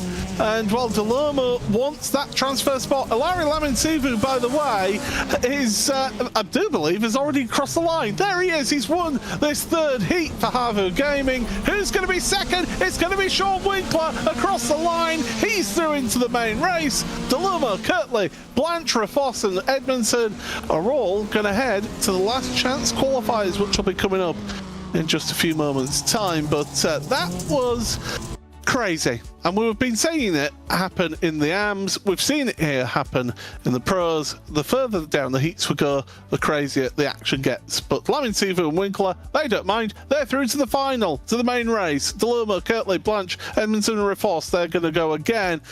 Here we go. Last chance qualifier. Beau Albert and Dall'Olmo front row, with Pakala and Rakowski row number 2, with Blanche and Adams on row number 3. Peterson and Edmunson sharing the 4th row of the grid. Well, Nathan, we saw what happened in the last chance qualifiers last time. We could see something similar. I'm sure we probably will. This will be interesting, won't it? I'm sure. But I mean, the racing here has been great, hasn't it? I know there's been lots of contact, but the drivers are not scared to get their elbows out, and that's what we love, isn't it? Because if I was here and I watched the AMs of the first heats, I'd be like, no way, don't get me involved. Remember, top 3 qualify for the main race from this last chance qualifier and the next last chance qualifier as well. Here we go then, the first and the last chance qualifiers. Driver set. Green flag. And it's a good launch from pole position for Beau Albert. Quentin Dall'Olmo has to slot in behind, just like he did in that last heat race. Through Duffer's Dip into turn number 2. Then Beau Albert a little bit wild through turn 2. That's going to allow Dall'Olmo to have a chance, but no. Pakala ends up into the back of him. Adams, Blanche, Peterson, Rakowski and Edmunson all together through the dirt section. Well, it's pretty tight in that pack. And was that a car up on the grass there? No, it wasn't. It was my eyes deceiving me. But the drivers, the first lap, so far, so behaved. Yeah, I think the cleanest start we've had so far. Everybody made it through on that opening lap, as we do see Jess Rakowski going for a move to go up into P6, but couldn't quite get ahead, and also jumps onto that curb, and that is a horrible one to jump onto. There's Josh Edmunson round at turn number 1, and that really has ruined his race, and there's probably no chance of him getting a top 3 here. But at the front, it's Albert who leads Dall'Olmo, who leads Pakala as they head through shortly to begin lap 3 of 5, and I'm hoping that they haven't got the same issue again with the lap counter. We have, because it's still showing lap 1. So here we go then. It's just what we're going to have to do.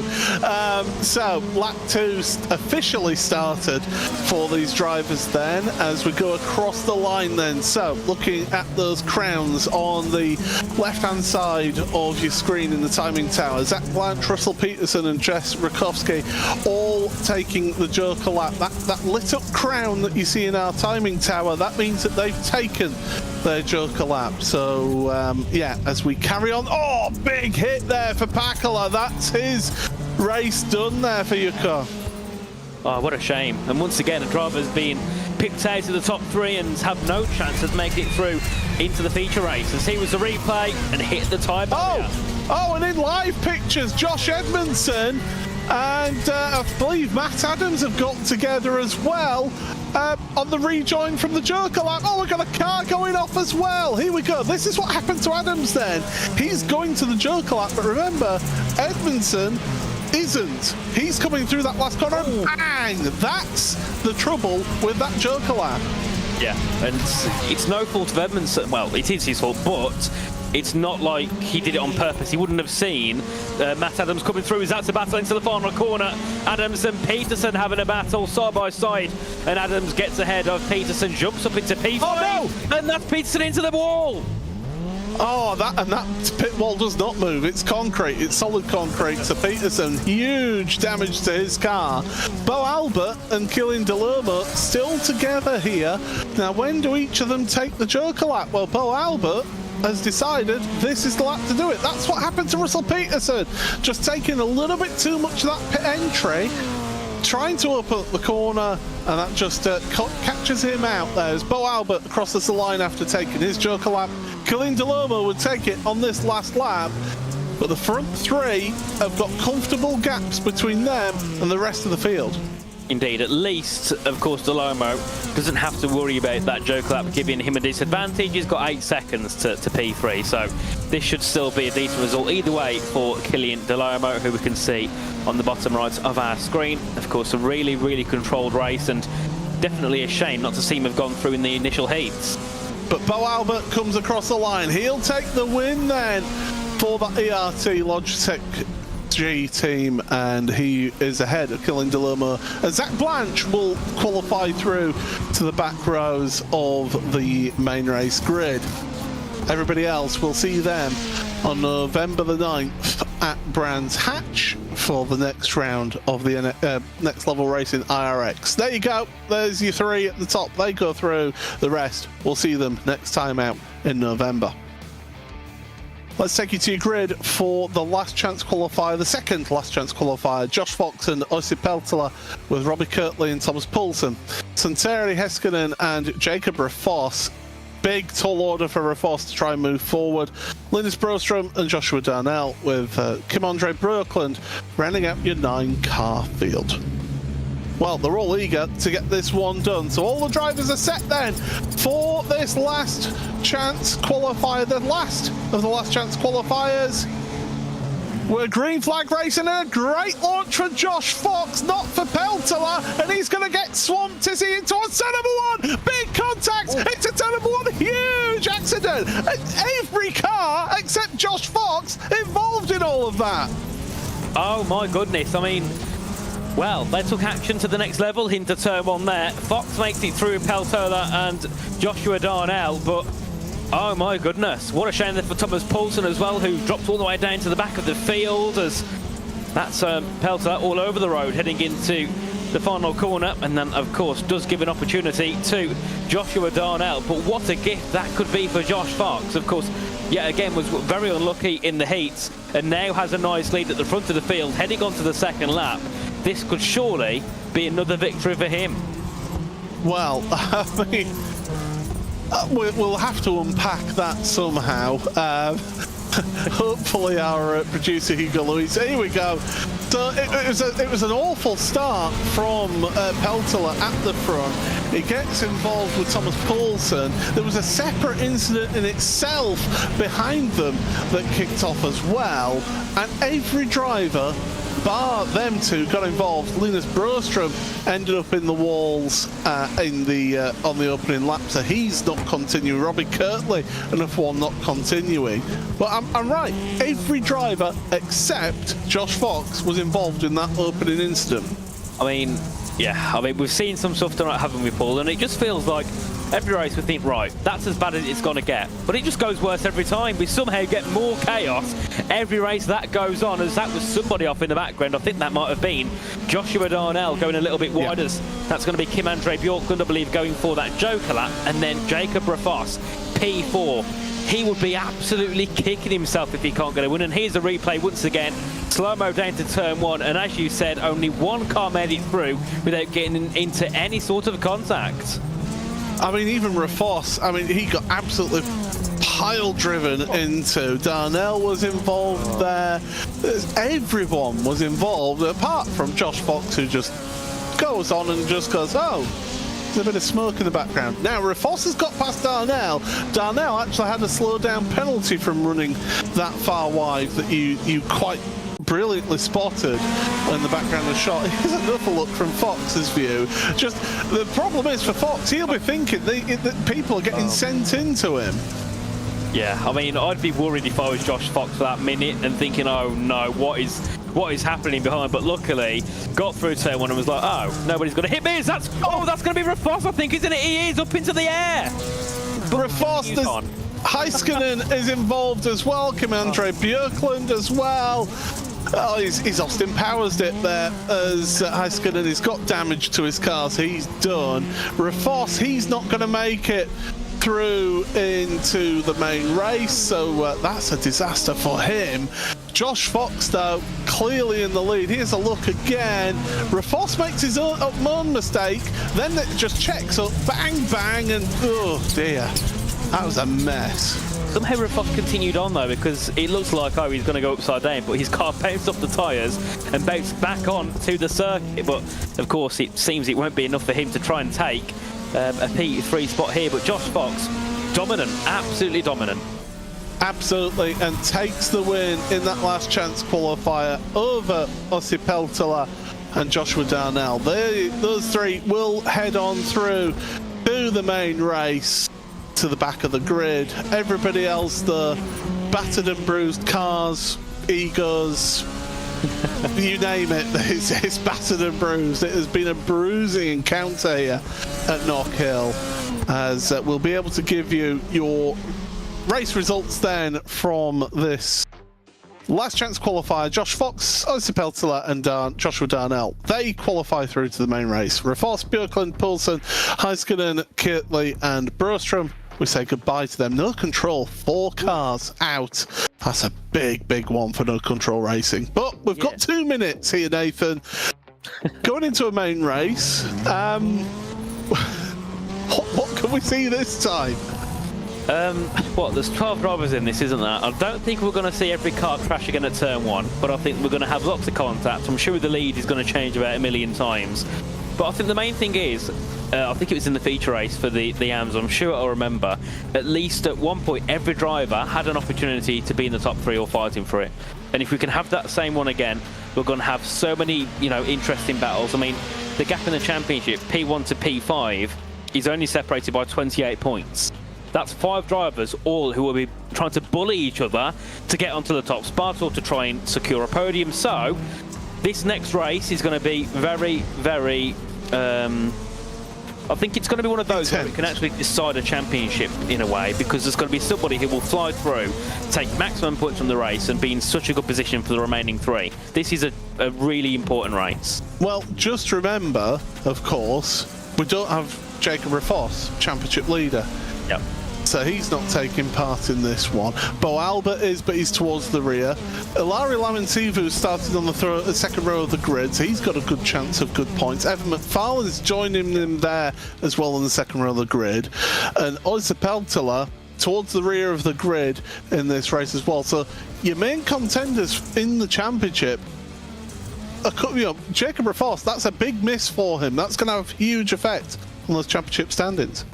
Oh yeah, definitely, and that is going to be a big loss for Jacob Rafos, and I think that's why Beau Albert now needs to think to himself, right, I do want to win, I do want to get the top points, but I've just got to get enough to jump into the championship lead, and I've got a little bit of a buffer then, and that's all that Beau Albert needs to focus on. The next 3 rounds, he can take them when they come, but for now, just get into that championship lead. That's the main thing, and the same can go as well for Ilari Lamansivu, who's only 12 back himself. Yeah, exactly. This is going to be a big swing at the start of the second half of the season here, but it's Kieran Lifflander who is going to head off from the front row of the grid with Yoni Palaniva. Ilari Lamansivu and Evan McFarlane row number 2 with Matthew Linder and Sean Winkler on the third row of the grid. Then row number 4 for Beau Albert and Josh Fox with Quentin Dall'Olmo and Ossi Peltola on row number 5. Row 6 for Zach Blanche and Joshua Darnell. The only Ford in the entire field is there in the main race. Good to see. There's too much Subaru for my liking. We need a bit of variety. See, I like the Beetles. I think they really look cool. I think it was Joshua Germany who had one, and it was a really nice pink livery. Yeah, too many Subarus. I think, is that everybody in a Subaru here, I think? Except for Darnell, right at the back of the field. We need him at the front then, so we can see more of his car. Yeah, absolutely. I think he would agree with you as well. But we're all set then for this main race. 10 laps, engine revs rise, and we're underway. Then it's a great launch from the front row. So they're as they are. Lifflander and Palaniva into onto turn number 1. Palaniva's running a little wide through turn 1. Oh, it's going to be great. And check up. Oh, there's a big check up. That was Larry Laminsivu into the tyre stack. And I think he's done his engine in. That's a huge one for the championship. And Larry Laminsivu is out. Evan McFarlane got caught up in all of that. He's at the back of the field. My goodness, we're having a huge swing in the championship here. I mean, I feel bad for Laminsivu because I said he just needs to get himself into the championship lead. One corner later, that's his race done and dusted. Not good at all for Larry Laminsivu as Kieran Lifflander. He's doing another decent job in this race as we all make our way through to begin the next lap of the race. And also, I would believe it's 11 laps, isn't it, here? Sean Winkler off at turn number 2, so he drops down the field here in this one. So it's Lifflander and Palaniva together. I thought Palaniva was going to actually have a great launch and a great one through the turn 1 and 2, but it didn't quite work out for him. But Josh Fox, what a start for Josh Fox. Beau Albert is slow out there on track. He's falling down the field. It's not a day for the championship contenders, it seems. No, certainly not. And that then puts the, well, I was going to say Evan McFarlane, but he's also down in P11. So the next one to that is going to be Ossie Peltola, who sits in P4 currently. This is a good opportunity for him to try and get a little bit higher in this championship battle. This was down towards turn 1. And of course, Larry Laminsivu got a little bit caught up, ended up in the tyre barrier. And then, of course, everybody else all came following through as well. Into turn 1 they go, and just look at that, a slight bit of contact. And then at the front, I think it was Lifflander, who was quite lucky because he ended up going really wide. And if they all didn't make contact, he would have probably lost positions himself. Well, it was Palaniva that went really wide through turns 1 and 2, and yeah, Lifflander made contact with him, so it was close between those two. Kieran Lifflander, by the way, has just been dominant this week so far. Really seems to suit him, does this track. Tricky track is this, that's for sure. We're seeing this all the way through as across the line, and just look at that, no emotion at all, just absolute focus, and why wouldn't you be? Indeed, and that is it, isn't it? Just keep yourself focused. You've got a 2-second lead. Don't get being overconfident and be like, yes, I'm leading. Just get on with the race. You can celebrate afterwards because there's still a long way to go. And like we've seen from many of our top drivers so far, one small mistake, race over, as we all make our way through. Of course, here is Ossie Peltola, of course, the only driver in the top 5 that is actually doing something competitive in this race as he goes on for his Joker lap. And then, of course, Evan McFarlane has actually made a very good recovery. Was P11, now P6. Yeah, we have lost 4 drivers as well, though, out of this field, so not had to make up quite as many places as he would have otherwise. But yes, across the line, because Peltola and Darnell as well, he's taken his Joker lap this time. We're going to be looking at potentially a new race winner here. Because, like I say, McFarlane, he won the opening round of the championship. Rafos didn't even make it into this main race, and Laminsivu is out already. So we're looking at a brand new race winner here. It's just a question of who, and with the way that Lifflander has been all the way through, as Josh Fox takes to the Joker lap, gets that done and holds on to 3rd place. This is a bit more of a welcome return to the championship for Josh Fox, for that Williams Sim Racing driver. Yeah, definitely. Would love to try and take a podium away here this evening, which has been a lottery, I think, for everybody so far. But of course, still has Ossie and Joshua behind, who are going to be applying pressure onto Josh Fox as they all make their way through into turn 4, just before the Taylor's hairpin. Get the car turned through, and then, of course, you begin the next lap. And yeah, Kieran Lifflander has had a really good has he been here before yet? Because I didn't see him on my standings, and I didn't see him in the first round. Is he brand new to the championship? I do believe he is, or if he hasn't, no, I think he has actually taken part in at least one round. It's been a while since we last had a round of the championship, so racking the brain a little bit. Done things since then. Now, if I'm Lifflander, I'm looking to take my Joker lap soon, because Palaniva has taken it. In fact, everybody has taken it except for the race leader. Well, I say that, Liftlander's pulling away from Palaniva right now, so he's not under that much pressure to take the Joker lap. No, certainly not. 7.8 seconds is the gap as they head through into the Duffers Dip and into turn number 2. And then, of course, they'll slide in their way through to continue on, of course. Lap 8 of 10, 2 to go here next time around. And, of course, Liftlander will have to serve that Joker lap at some point in the next 3 laps, otherwise he won't be able to be classified. So let's hope he doesn't forget to serve his Joker lap. I'm sure somebody's done that before, haven't they? I have seen it, yeah. I have seen. I actually won an All-Stars race when we had iRX World Championship. We had the All-Stars, and I actually won a heat race because 3 of the drivers took the Joker lap before you were supposed to. So I won by default. Well, I suppose that's a way to win a race, isn't it?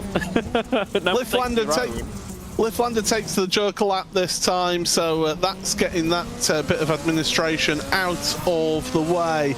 That means that just the final lap can focus on himself, and what a brilliant dominance it has been here from Kieran Liftlander.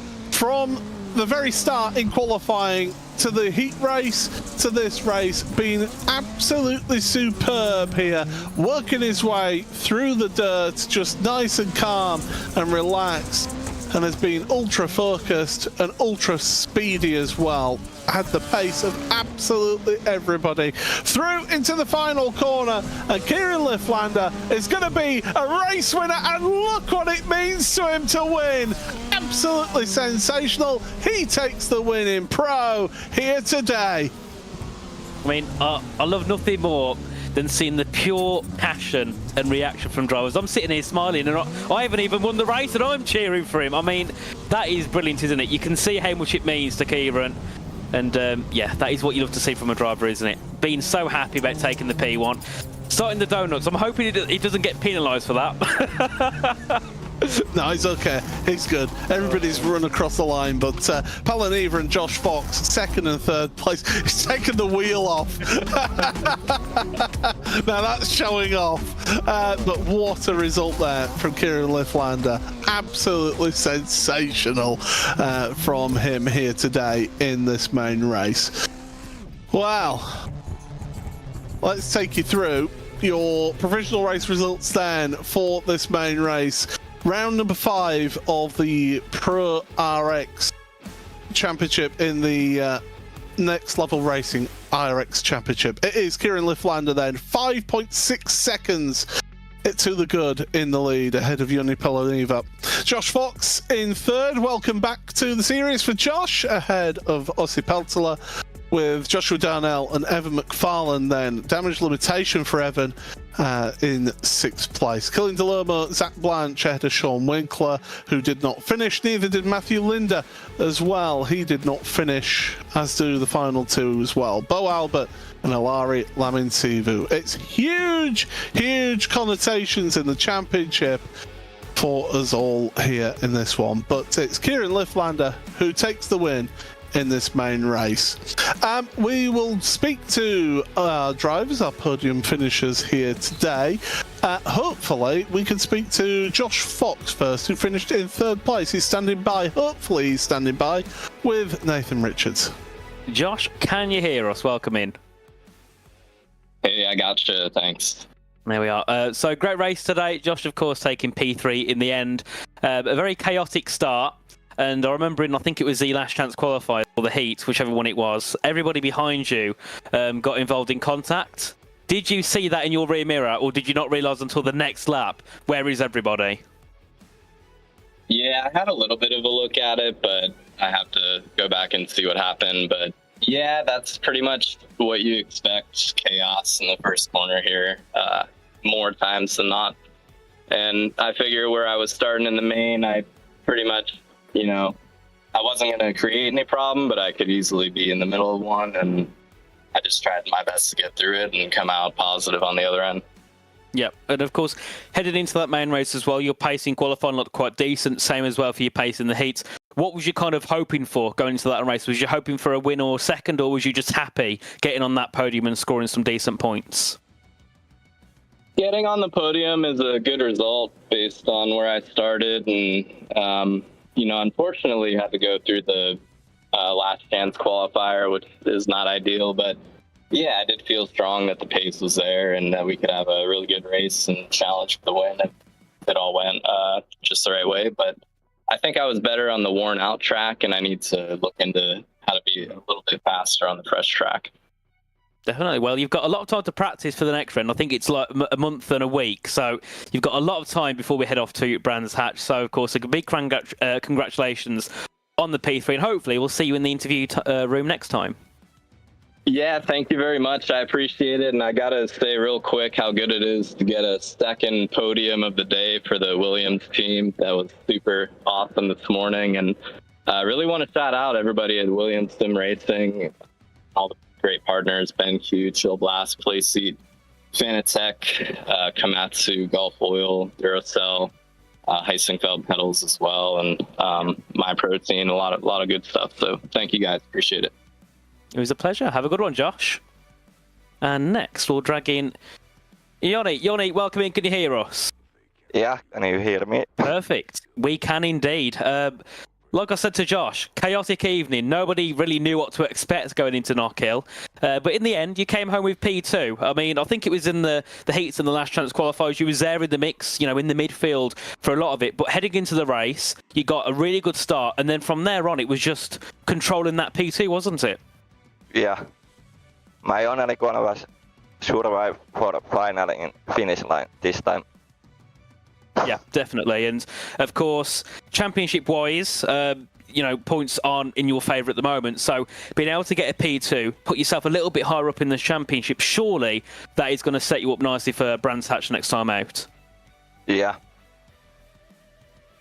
Definitely. Good to hear. Right, Johnny, thanks for joining us. Pleasure to have you in here for an interview, and hopefully we'll see you in Brands Hatch next time out. Thank you for having me. And Bye-bye. Have a nice day. You too. And then we'll drag Kieran. We'll see if he's there, because he was deafened, but we'll have a quick check. Kieran is still deafened, so I'm not sure if he is fully with us. But should we leave him in here, Paul? And see. We'll leave him here for a moment, yeah, and hopefully get to speak to him. I think, to be honest, being able to, with how he celebrated the win there, then I would imagine that he's been celebrated. But Nathan, I do believe we've got Kieran back with us. Yeah, hey, Kieran, you here? Yes, sir. I apologize for that. No, it's no problem at all, mate. But we saw your reaction after taking the win. Very happy, I think, to say the least. And, was you happy with that one? Because you seemed it. Oh, for sure. I've been up and down in the series. It's the last round of Daytona. I really thought I had a shot at the win, and didn't have the greatest qualifying. Rafos and Beau and Alari, they've got a plan at Alari's. He's like one of the more consistent drivers when it comes to being able to plan extremely fast times. Evan's obviously up there. He's my closest competitor on the service, and yeah, that whole thing with Beau, we came to a compromise. It was just whatever. We move on, don't get frustrated at each other. It was hard racing, but I was just really looking forward to this round. This is my favorite track, definitely one of my best tracks, and I just get a setup going and made some last second tweaks, and I put a sub 36 down. So without a joker, it's really impressive, and with all the car updates and tire model updates, and obviously the rescans with Knockhill and Charlotte. There's a lot of things that have changed since I last raced here in Knockhill. And last time I raced in Knockhill, I got put onto the grass by Rafos. So, I was coming in this round. We're not taking anything. I know my worth. I know my speed. And it was really just sit down and lock in, put some fast times down, stay clean out there, and that's exactly how it went. Certainly, of course. And when we went into qualifying, you was one of the first drivers to get a lap on the board, and it was a really good lap. And as soon as all the laps come in, it was 5 tenths, 4 tenths, 3 tenths. To everybody. Did you think at that point, right, I've got a pole lap, or was it always in the back of your mind somebody might be that little bit edge quicker? I was definitely thinking that Evan would probably get there, and based off of the first couple laps, because the track's day in practice, people put laps down here and there. Me and Evan were really close. I didn't put the best lap down in practice, but I didn't want to get used to the whole broken track state thing, because if I'm going to set a good time in qualifying down, I don't want to come off of a really broken track and then I'm staying wide open through the whole dirt section. It's just not my type of thing. And there's no reason to put yourself through that stress and adjust just to put, either not such a good lap down or be able to put a good lap down, but you're having to adjust back to the regular fresh track state. So yeah, I put that lap down. And I was like, all right, this is going to be a hard benchmark lap to beat. And I was looking at Evan on his second and third lap, and he just couldn't get the laps together. And then same thing with Laurie. And I was like, all right, well, I think I got it. So was really gassing myself up there, but didn't want to jump the gun as I had another heat and whatever else was to come. Yeah, certainly. And one quick question before we let you go. Of course, next time out in about a month's time, we head off to Brands Hatch. What's your thoughts on that circuit? Yeah, Brands Hatch, obviously the sand trap update. It's been like that for a few seasons now, if I'm not mistaken. I think since end of 2024, beginning of this year. I think Evan's going to be a really hard competitor. I don't know about everybody else. I don't know everybody else's speed. I know Alari, as always, like I mentioned, he's really fast. So I know he'll probably come back swinging and definitely wants to bounce back off of this, what just happened on lap 1 here. Yeah, I'm not even really focused on anybody else, just focus on myself and do the best I can, and then, yeah, go get them. Yeah, certainly so. And anyway, enjoy that win. I'm sure that meant a lot to you indeed. And of course, hopefully we'll see you next time out with another win or maybe a podium in Brands Hatch. But Kieran, thanks for joining us. Thanks for having a chat, and hopefully we'll see you next time. Thank you. Bye-bye. Right, there we have it. Great to talk to our top 3 there, Paul.